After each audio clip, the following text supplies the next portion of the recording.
Hello everyone, আসসালামু আলাইকুম। বিসমিল্লাহির রহমানির রহিম। রাইসেস মামস কিচেনে আপনাদের সবাইকে স্বাগতম। কেমন আছেন আপনারা? আলহামদুলিল্লাহ আমি ভালো আছি। আশা করি আল্লাহ তাআলার রহমতে আপনারা ভালো আছেন। তো চলে আসলাম আজকে কাঁচা আমের টক ঝাল ঝুরি আচার বানানোর রেসিপি নিয়ে। তো একদম সহজভাবে এই ঝুরি আচারটা আমি বানিয়ে দেখাবো। প্রথমেই আমি দুটো আম নিয়ে নিয়েছি। আমগুলো খুব ভালো করে ধুয়ে নিয়েছি। আমগুলো ছেলার পর কিন্তু আমি আর ধুয়ে নিইনি। তো এখানে আমগুলো আমি ঝুরি করে কেটে নিয়েছি। আপনারা যেমন খুশি তেমন করে কেটে নিতে পারেন, কোনো সমস্যা নেই। তো এখানে আমগুলো আমি একটু লবণ দিয়ে মাখিয়ে রাখবো। তো পরিমাণ মতো লবণ দিয়ে দিয়েছি, দিয়ে হাত দিয়ে খুব ভালো করে মাখিয়ে 15 মিনিটের জন্য ঢাকনা দিয়ে ঢেকে রেখে দেবো। তো 15 মিনিট পর চলে আসলাম। তো আমটা কিন্তু অনেকটাই নরম হয়ে গেছে। 15 থেকে 20 মিনিট সময় কিন্তু এভাবে রেখে দেবেন।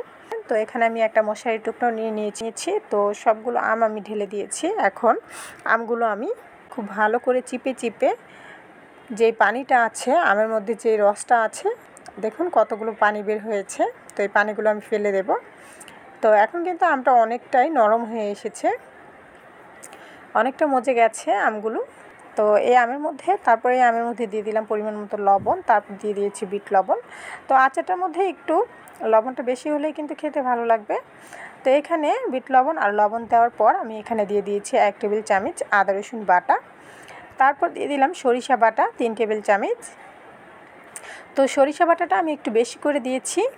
তারপর দিয়ে দিয়েছি 3 টেবিল চামচ মরিচের গুঁড়ো। তারপর দিয়ে দিয়েছি হলুদের গুঁড়ো 1 টেবিল চামচ। তো ঝালটা আপনারা যেমন খেতে চান ঠিক তেমনই দেবেন। তো এখানে দিয়ে দিলাম 5 ফোড়নের গুঁড়ো। তো আমি 5 ফোড়ন যখনই টেলে নেই, একবারে বেশি করে টেলে তারপর ডিপ ফ্রিজে রেখে দিই। এতে করে মশলার স্বাদ এবং ঘ্রাণ দুটোই ঠিক থাকে। তো এখানে 5 ফোড়ন দিয়ে দিয়েছি আমি প্রায় 2 টেবিল চামচ। 5 ফোড়নের চামচটা কিন্তু খুবই ছোট। তো আমি এখানে 2 টেবিল চামচ 5 ফোড়নের গুঁড়ো দিয়ে দিয়েছি। তারপর হাত দিয়ে খুব ভালো করে মাখিয়ে নেব। তো খুব ভালো করে মাখিয়ে নেওয়ার পর এখানে চলে এসেছি চুলায়।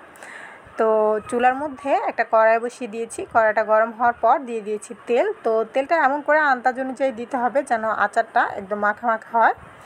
তো তেলটা অতিরিক্ত বেশি দরকার নেই। তো তেলটা গরম হওয়ার পর এখানে আমি দিয়ে দিয়েছি শুকনো মরিচ, তারপর দিয়ে দিয়েছি রসুন, তারপর দিয়ে দিলাম কিছু কালো জিরা, দিয়ে আমি একটু নাড়াচাড়া দিয়ে খুব ভালো করে ভেজে নেব। তো চুলার আগুনটা কিন্তু আমি একদমই কমিয়ে রেখেছি। যদি একটু বাড়িয়ে দিলে কিন্তু একদম উপর দিয়ে উঠে পড়ে যাবে, ফ্যানাটা উপর দিয়ে উঠে কিন্তু পড়ে যাবে। তো এ কারণে চুলার আগুনটা আমি একদম মিডিয়ামে, একদম লোতে রেখে তারপর খুব ভালো করে রসুন, শুকনো মরিচ আর কালো জিরাটা তেলের মধ্যে ভেজে নিচ্ছি। তো ভেজে নেওয়ার পর দেখবেন খুব সুন্দর একটা ঘ্রাণ আসবে। তো আমার শুকনো মরিচ, রসুন এগুলো কিন্তু ভাজা হয়ে গেছে তেলের মধ্যে। তারপর ঠিক গরম ফুটন্ত তেলটাই আমি সাথে সাথে কিন্তু আচারের মধ্যে ঢেলে দেব। তো মাখানো আমের মধ্যে ঢেলে দেব। তো ঢেলে দিয়েছি। তো দিয়ে সাথে সাথে আমি নাড়াচাড়া দিয়ে খুব ভালো করে মিশিয়ে নিচ্ছি। তো খুব ভালো করে মিশিয়ে নেব, গরম তেলটাই সাথে সাথে আমের সাথে মিশিয়ে নেব। তো যারা এখনও অবধি আমার ভিডিওটা দেখছেন প্লিজ সাবস্ক্রাইব করে পাশে থাকবেন আর ছোট্ট একটা লাইক দিয়ে দেখে নেবেন। আর যারা ফেসবুক পেজ থেকে দেখছেন তারা প্লিজ চ্যানেলটা ফলো করে আমার পাশে থাকবেন। তো আমার আচারটা কিন্তু হয়ে গেছে। এই আচারটা কিন্তু 1 বছর অবধি কিচ্ছু হবে না। এই আচারটা একটা বয়ামে ভরে, একটা কাঁচের বয়ামে ভরে রোদে দিয়ে অনবরত রোদে দিতে হবে। রোদে দিয়ে কিন্তু সারা বছর খেতে পারবেন। তো আচারটা কিন্তু আমার হয়ে গেছে। তো ভিডিওটা এতক্ষণ দেখার জন্য আপনাদের সবাইকে অনেক অনেক ধন্যবাদ। সবাই ভালো থাকবেন। আল্লাহ হাফেজ।